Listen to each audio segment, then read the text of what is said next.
Hey, it is your buddy, Peace and Harmony with you here today. And we're zooming in and focusing in on a really important and fun part of the recovery journal, and that is the I want section.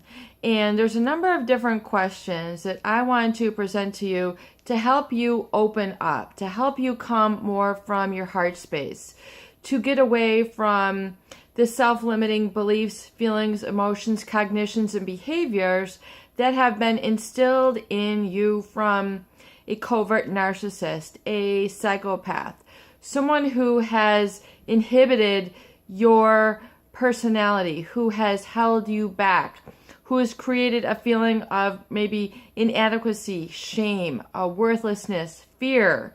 All these are kind of after effects or ripple effects of being in a relationship with a manipulative individual, someone who is really taking advantage of your good nature. In fact, one of the most common threads that I find in those people who have been, manipulated, targeted, and really sort of under the spell or under the guise or under the illusion and have difficulty letting go are those people who are truly empathetic, truly who do have a heart in a very strong heart space, and who are really sort of weak and vulnerable because of this. And because they don't look at, they have a certain naivete or a way that they're unassuming as to the intentions of others. So they're not either wanting to see it and deliberately, are anesthetized to it.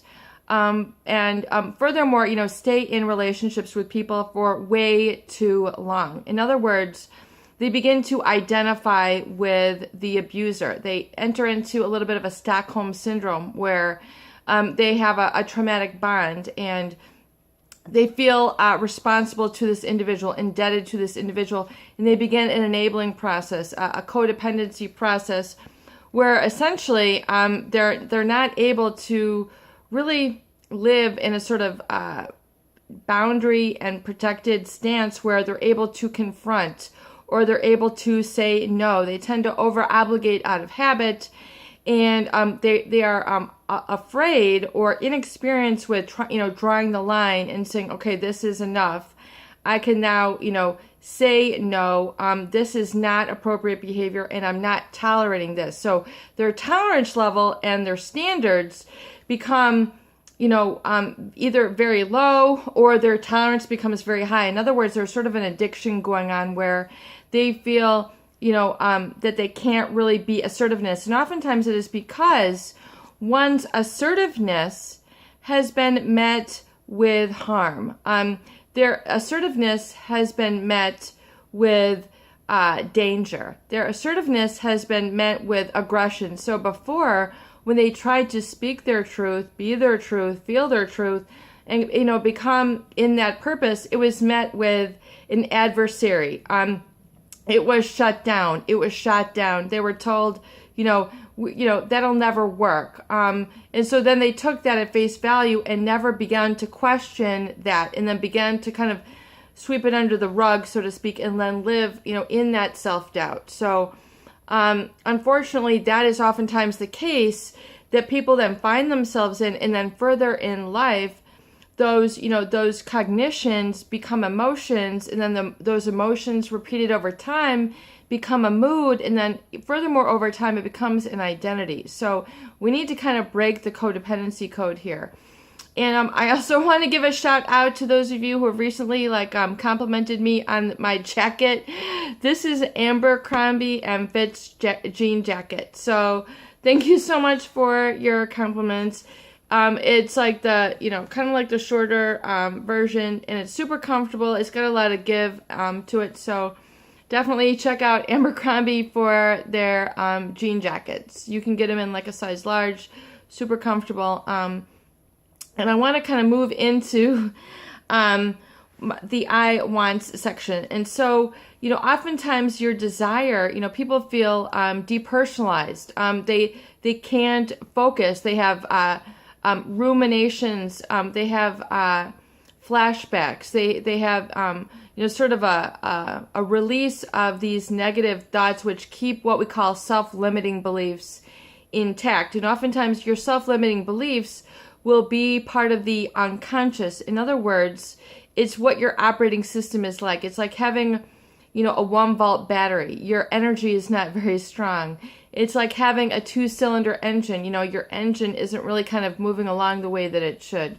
We need to spruce up the wattage in your, in your psyche. We need to spruce up your piston power, your empowerment, to really get you operating on your true, authentic self and your life purpose, and then to really sort of unlearn the self-limiting beliefs that have been put there by manipulative, narcissistic, or psychopathic people who have, who have fed you the wrong messages in the beginning and have directed your life all around negative, orderly direction thinking. So, you're finding yourself unhappy, unemployed, underemployed, underfulfilled, feeling angry, feeling negative, and you're sort of separated from your best feeling, your best emotion, your best vocabulary, your best communication, your creative, productive side, allowing that to open up, and then not living from the feelings of fear and criticism and doubt,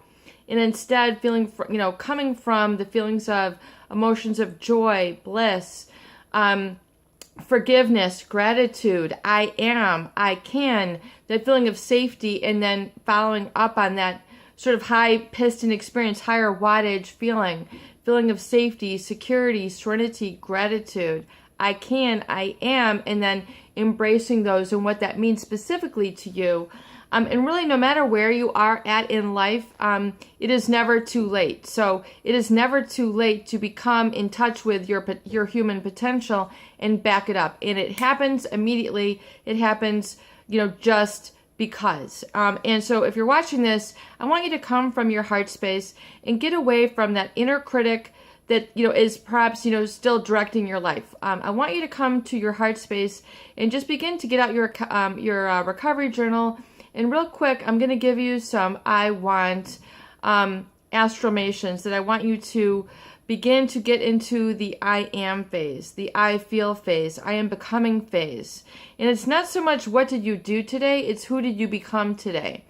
And so I want you to open up just a blank piece of paper, and I want you to write on the top, I want now. I want now. And when you come into the now, you're coming into the present. You're not living from the criticism. You're not living from the past. You're not so far ahead in the future that you're not in touch. So I want now. And I want you to write down, 1 through 10, 1 through 20, and just begin to leave a little bit of space when you write these down. Because if you're only giving yourself one line, you're not giving yourself a chance to open up and explore. So you need to write I want now and number 1 through 20 and use the space large enough so that you can have space to write and just fill it in automatically. Even if it seems like you're asking too much, wanting to become too much, then perfect, you're in the right space, because we need to come to that illogical side, because it's the logic left brain which has been shutting you down. Those erroneous messages which are limiting you, you need to unmemorize those and unfeel those, if you will, and release that feeling from your body, because that is what's holding you back. That's what's trapping you. And that's the narcissist or psychopath. That is their aftermath of influence in your life. So that is what we're letting go. That's what we're getting away from. And we're running 80 miles an hour. And we're getting into the heart space now, which is more energy for you and really is in touch to that limbic brain, but the true you. And I want you to kind of get into a place where you can write this now and answer these questions for me. If I weren't so afraid of upsetting and angering the narcissist or psychopath, I would really love to. And I would absolutely love to. And fill this in for as long as you can go, because oftentimes it's the dirty looks, it's the you can'ts, it's the shaming looks, it's the humiliating of you in public or in private that has kept you from knowing what it is you want to do and then following up on it. And if this narcissist or psychopath didn't criticize me so much, I would really be happy about, and then fill it in.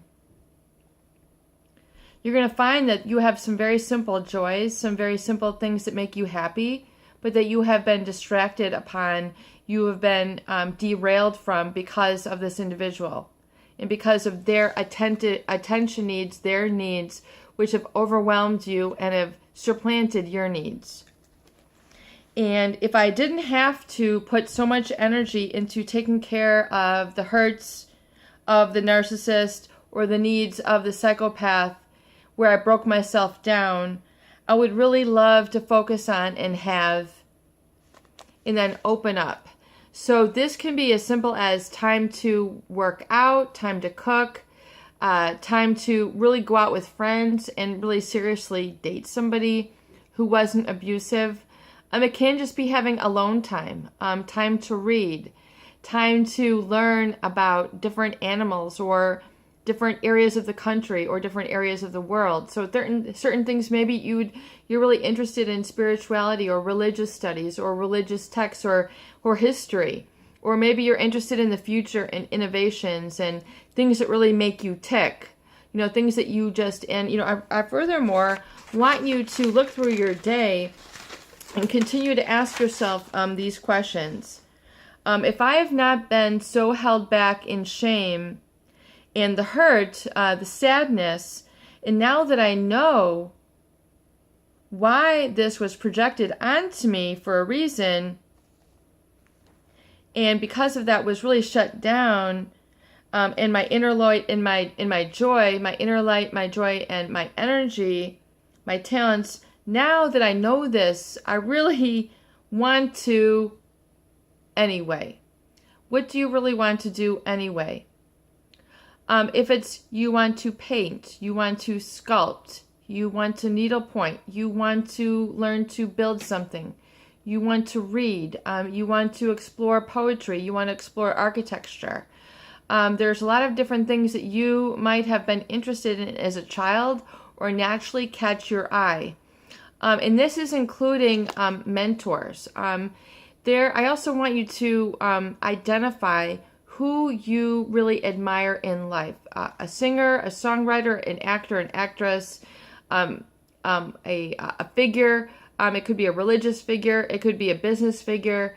It can be something that really has caught your eye. And this can have been, early in your life. So even when you were 2, 3, 4, 5, what little dreams did you have? Because everybody has had a dream. Everybody has an interest, from building a fort to writing a newspaper, to drawing, on the sidewalk, to walking by the shoreline and listening to the seashells. Everybody has a dream. And what dreams did you really have earlier in life that you never really followed up on? Maybe you wanted to travel. Maybe you wanted to start a club or an organization. Maybe you were interested in debate. Maybe you were interested in specific affairs that were, perhaps part of scuba diving or rock climbing or geology or geography, animal husbandry, the different cultures, maybe, an indigenous people from Peru or Africa or United States or, Scandinavia. You have these, if you look around your environment and that which you truly admire, if you kind of thread that back, you'll see that it connects to another true part of you, which is really truly looking for expression, but which had been shut down. So I'm inviting you to become in touch with those now and really begin to plug into that and realize that this is a real part of you that is really screaming out for attention and for yes, that's really what I want to do. I really want to go to a spa. I really want to start a spa. I want to learn massage, or I want to learn the art of self-care and resensitizing myself. And oftentimes this means freedom from pain. And so I want you to come into touch with, what does freedom from pain really mean to you? What have you seen in life that really kind of catches your attention? People laughing, joking, close to their kids, close to their pets, doing different things. What does freedom from pain really mean to you? And now that you know that, my joy If my joy wouldn't have been met with such disapproval, I really want to. Because oftentimes people's joy has been threatening to a narcissist, has been threatening to a psychopath. In other words, when people say, you don't know the real me, I am this and this, oftentimes you might have found yourself connecting with that in a psychopath. And I have questions, about my own story. And, yes, I have worked closely with both, cases of this population. And so I know these types of people. I know how they wound. I know what the wounds feel like, and I know how to get to the other side. So, yes, that is the whole point. And yes, I have done some magnificent and incredible things, which have astounded me, which I would put on the level of miraculous, and have had a ripple effect into life, including, multi-million-dollar new products that are successful globally, intellectual property that I've given to other companies, which have created for them in the tens and hundreds of millions, people who I've worked with who are also in that, and I know that energy field, and it is that field which I'm inviting you into, because I want you to develop and feel and have a taste and experience of that, so you can uncover some of the self-limiting feelings, beliefs, and behaviors, because they're all connected. And I'm giving you the tools to be able to get there and to do that now. And if my assertiveness